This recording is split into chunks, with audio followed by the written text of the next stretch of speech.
The world knew him as America's greatest architect.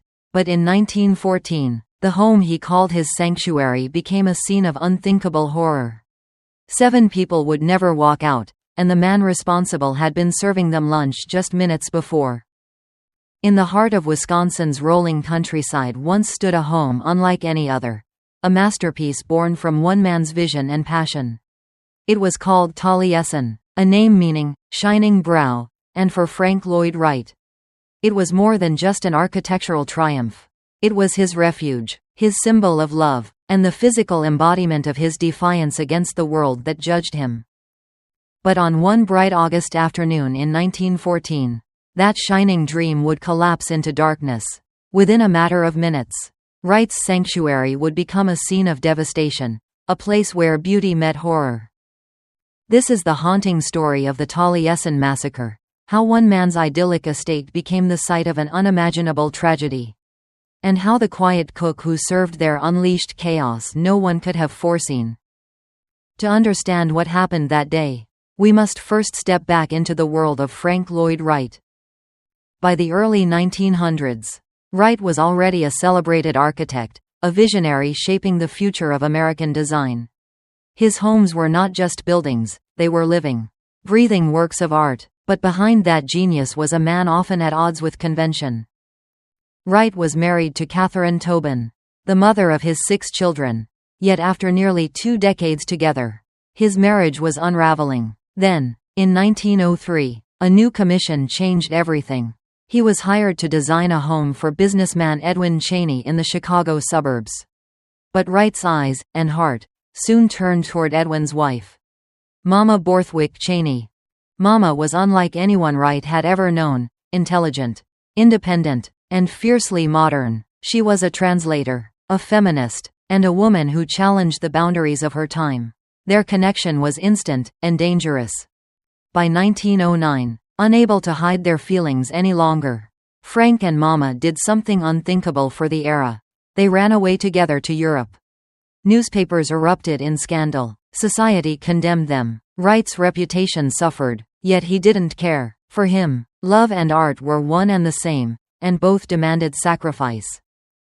When they returned to America, Mama's marriage was over, but Wright's wife refused to grant him a divorce. The gossip didn't stop, and their affair made headlines nationwide. Seeking peace, Wright turned to the hills of his childhood in Spring Green, Wisconsin. There, he built Taliesin, a home designed not only to escape the noise but to celebrate the life he had chosen with Mama. Completed in 1911, Taliesin rose gracefully from the landscape, blending with the hills as if nature herself had approved of its existence. Wright called it his shining brow, symbolizing harmony between human creation and the earth. But to the locals, it was something else, a scandalous love nest. Rumors spread. Church sermons mentioned Wright's immorality. Neighbors whispered as they passed the long driveway. Even newspapers labeled it the Love Bungalow. Inside, though, Taliesin was a world of inspiration.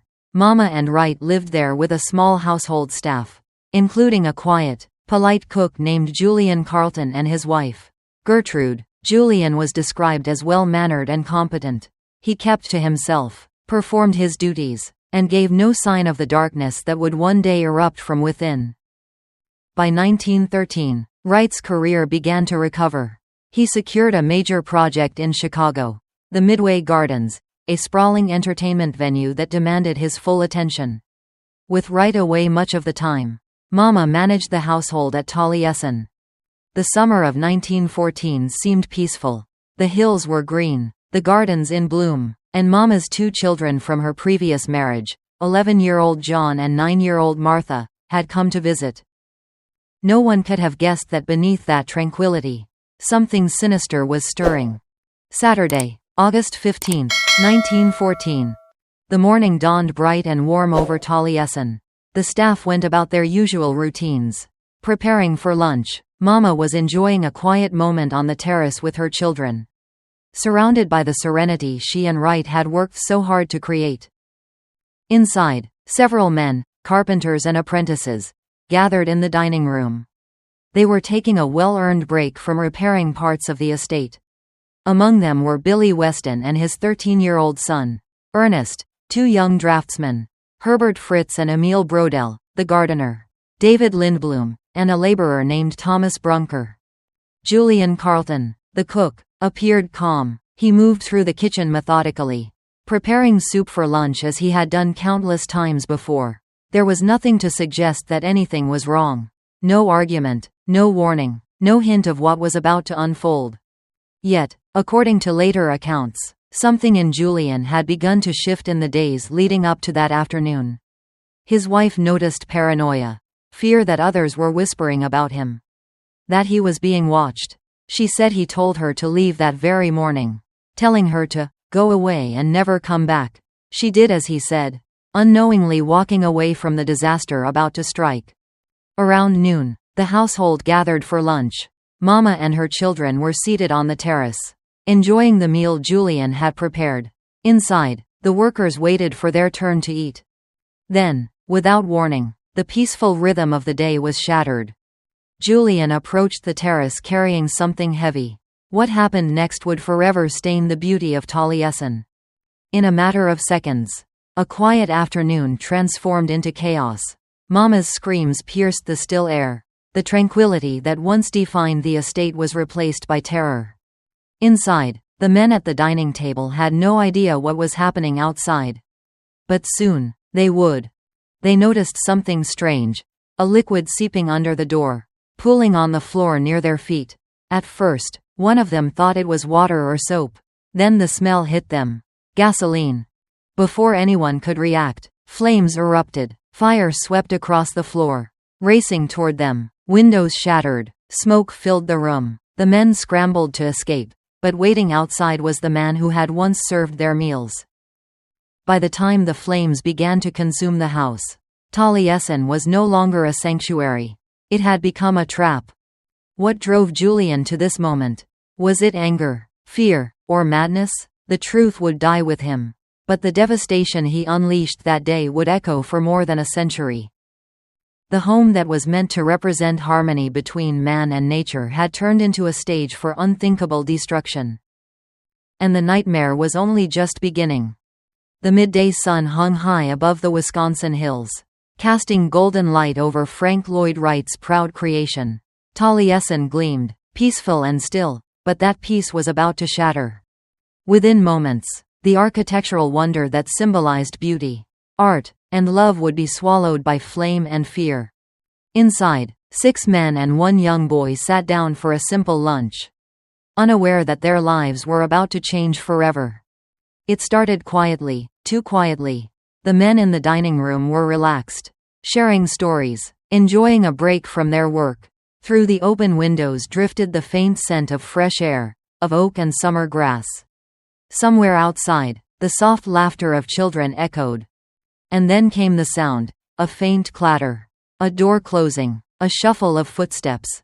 Herbert Fritz, one of the young draftsmen, glanced toward the screen door. Something strange caught his eye, a shimmering, dark liquid sliding under the crack, snaking across the floorboards. At first, he thought it was water, maybe from cleaning, but then the sharp, acrid scent hit him, gasoline. Before anyone could react, the world exploded into fire. A sudden burst of flame shot across the floor, racing toward them. The room filled with heat, smoke, and screams. Flames crawled up the walls, devouring the wooden beams that had once been Wright's pride. The men scrambled to their feet, chairs crashing to the ground, as panic took over. The windows, their only hope, became their target. But as they reached them, swinging tools and fists to break through, they saw him. Standing outside in the blinding light was Julian Carleton, the quiet cook, now holding an axe. His face was expressionless, his eyes dark with something no one could name. Every time someone tried to escape, he was there, waiting. The man who had once served them meals now stood as their executioner. Inside, the flames spread with terrifying speed. Curtains ignited. The table collapsed. The heat was unbearable. The younger draftsman, Emil Brodel, was overtaken by smoke before he could reach the window. Carpenter Billy Weston, his face burned and bleeding, tried to protect his son, Ernest, from the firestorm. But the fire was merciless. Only 2 people would make it out alive. One was Herbert Fritz, who leapt through a small window on the north side of the room. Flames licked at his clothes, searing his skin, but somehow he managed to roll down a hill and escape the burning building. From below, he watched helplessly as Taliesin, Wright's masterpiece, turned into a furnace. The second survivor was Billy Weston.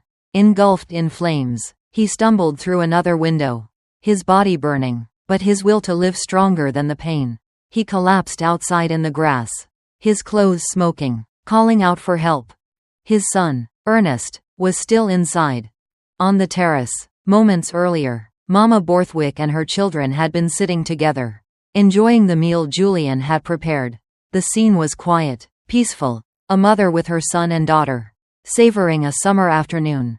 Then, without a word, Julian appeared behind them. In an instant, the peaceful meal turned to horror. The details that followed are grim. But one thing is certain: the attack was sudden, deliberate, and brutal. When it was over, Mama and her son John were gone. Her daughter Martha, though gravely wounded, was still alive, for the moment. Julian left the terrace, but not before he poured gasoline over the bodies and the wooden floorboards, setting them ablaze. The patio that once hosted poetry readings and laughter became a field of fire. As the inferno raged, the workers outside, neighbors and nearby farmers, saw smoke rising from the hill. They rushed toward Taliesin, unsure of what awaited them. What they found was chaos. The main living quarters were engulfed in flames. Debris rained down. The once beautiful home, the pride of American architecture, was collapsing in on itself. Through the smoke, they saw survivors crawling from the wreckage. Their bodies burned, their voices barely audible. One of them, the carpenter Weston, managed to whisper the words that no one could believe. "The cook, he did it." That revelation sent a chill through every rescuer present. The man responsible wasn't an intruder or a stranger. It was someone from inside the home. Someone they had trusted. As the fire continued to consume Taliesin, a group of men armed themselves and began searching the property. They moved cautiously, calling out, listening for any sound, a cough, a movement, a footstep, somewhere within the smoke and ruin. The killer was still out there. When the fire finally died down hours later, the extent of the destruction was unimaginable. The once majestic estate was reduced to a blackened skeleton. 7 people were dead. The air was thick with smoke and sorrow. The searchers combed through the remains of the house until one of them noticed movement in the basement. A faint sound, breathing. They descended into the darkness and found him.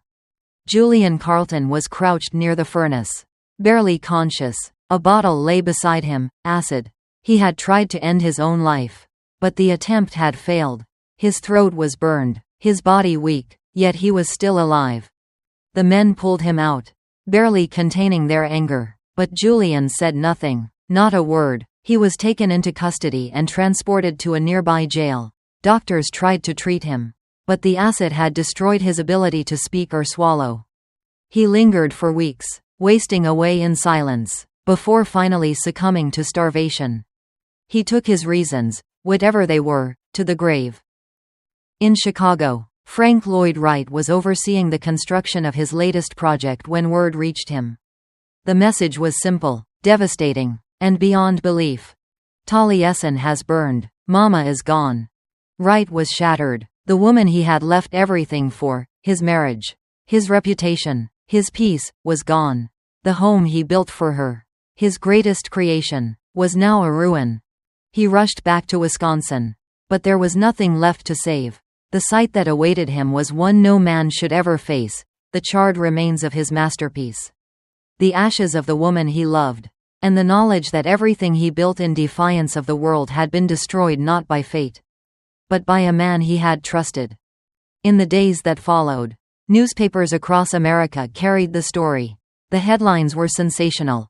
Architect's home destroyed in tragedy. 7 dead at Frank Lloyd Wright's estate. But the question that haunted everyone was simple. Why? Was Julian driven by anger? Had he been fired that day?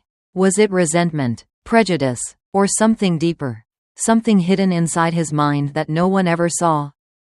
Even now, over a century later, no one knows for sure. Historians have speculated that he suffered from paranoia or mental instability. Some point to racial prejudice and isolation, as a black man in rural Wisconsin in 1914. Julian may have endured cruelty and suspicion from those around him. Others believe it was personal, that he felt disrespected, that he snapped under pressure, or that something inside him simply broke. Whatever the truth, the massacre left an unhealable scar on Wright, on the town, and on American history. Taliesin, the shining brow, had fallen. But this was not the end of its story. Out of the ashes, Frank Lloyd Wright would build again, but the shadows of that August day would never leave him. When Frank Lloyd Wright arrived back in Wisconsin, the world that once defined his dreams lay in ruins. The air was thick with smoke. The scent of charred timber hung heavy over the valley. And where Taliesin once stood, his masterpiece, his refuge, his symbol of love, there was only silence. The rolling hills of spring green, once alive with laughter and the rhythm of creation, now whispered with sorrow. 7 lives had been taken. His home was gone. And the woman who had stood by his side through scandal and exile, Mama, was no more. Blank. Blank. Wright walked through the blackened remains of what had once been his life's work. The wooden beams were reduced to cinders. Fragments of pottery, melted glass, and stone foundations were all that remained. Every corner of Taliesin bore scars of fire and violence. But the hardest sight was the terrace, the place where Mama had spent her final moments. The sunlight still touched it, as if unaware of the darkness that had unfolded there. Wright later wrote that he felt as though the hills themselves mourned. The wind that once sang through the pines now howled like a lament. For days, he could barely speak. He refused visitors. Reporters gathered at the gates, eager for comment, but he had no words for them. What could he say? That the home he built for love had become a monument to loss? Friends and family feared the tragedy would destroy him. Yet, within that devastation, a quiet determination began to take shape. Frank Lloyd Wright was not a man easily defeated. His genius, the same fire that had often led him into controversy, now became the force that pulled him back from despair. After weeks of mourning, he made a decision that shocked everyone. He would rebuild Taliesin. To many, it sounded impossible, even cruel, to resurrect a place soaked in such sorrow. But for Wright, rebuilding wasn't denial, it was defiance. Taliesin had been destroyed, but it would not be forgotten. He began work almost immediately, clearing the wreckage himself. Every charred beam, every blackened stone, was a reminder of what had been lost. Yet he refused to erase all traces of that day. Some of the original timbers, the ones scorched but still solid, were incorporated into the new design. They would remain part of the structure, silent witnesses to the tragedy that had taken place. To Wright, this act had meaning. Taliesin would rise again, not as a replacement, but as a living memory, scarred, yet enduring. Construction began in 1915. Wright approached the reconstruction as both architect and mourner. His drawings were meticulous, but his emotions ran deep. He poured every ounce of his grief, guilt, and longing into the design. The second Taliesin was even more ambitious, grander, more fluid, and more deeply connected to the land. It was as though he wanted to challenge fate itself, to prove that beauty could survive even the darkest of nights. The locals watched with mixed feelings. Some admired his resilience, others whispered that the place was cursed, that no good could ever come from ground soaked in blood and flame. But Wright ignored them. He believed that creation was the only answer to destruction. And so, by the end of 1915, Taliesin stood once more. To those who visited, it seemed almost miraculous, as if the hill itself had willed the home back into existence. But for Wright, the new walls carried a heavy silence. Every room held ghosts. Every sunrise over the valley reminded him of what had been taken. You might think the story would end there, with Wright's resilience and the rebirth of Taliesin. But fate had other plans. Years later, in 1925, lightning struck again, almost literally. Another fire broke out at Taliesin, this time caused by faulty wiring. Once again, the house burned. Once again, Wright watched as his creation was reduced to smoke and ash. Many saw it as a cruel twist of destiny, a grim echo of the tragedy that had occurred a decade earlier. But Wright refused to surrender. He rebuilt the home yet again, a third Taliesin, rising from the same hill that had seen so much sorrow.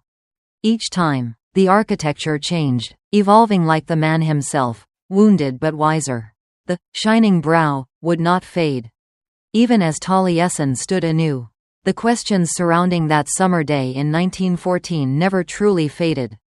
Why did Julian Carleton do what he did? What snapped inside him? Investigators tried to piece together his motives.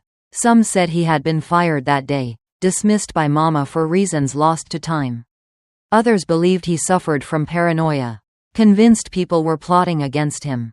A few whispered that he was driven by hatred, or perhaps fear. But the truth died with him in that jail cell, his throat ruined by the acid he swallowed in his final moments. He never spoke again. Over the years, historians and writers have continued to speculate, but no answer has ever been enough. The Taliesin tragedy remains a riddle, one that even the sharpest minds cannot solve. Perhaps that's why the story endures, because sometimes the human heart, like architecture, hides more than it reveals. In the decades that followed, Frank Lloyd Wright would become one of the most celebrated architects in the world. His works, Falling Water, the Guggenheim Museum, and dozens of others, redefined design itself. Yet no matter how far he traveled, or how much fame he achieved, a part of him remained in those Wisconsin hills. Visitors who came to Taliesin in later years often said there was something strange about it, something alive. The light that filtered through the windows felt both warm and melancholic, as if it carried the weight of memory. Wright himself often spoke of Taliesin as a living being, one that had suffered, endured, and been reborn. He once said, "The fire of life is never extinguished, only transformed." To him, rebuilding was not about forgetting, it was about honoring. Each version of Taliesin was a testament to that idea. Beauty rebuilt from ashes. Art forged from pain.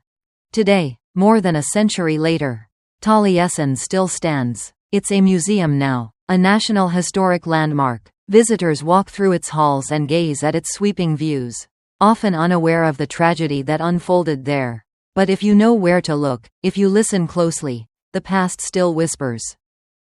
Some of the charred beams Wright salvaged remain part of the structure. Their darkened wood stands out faintly against the golden stone, quiet reminders of the day the dream turned to disaster.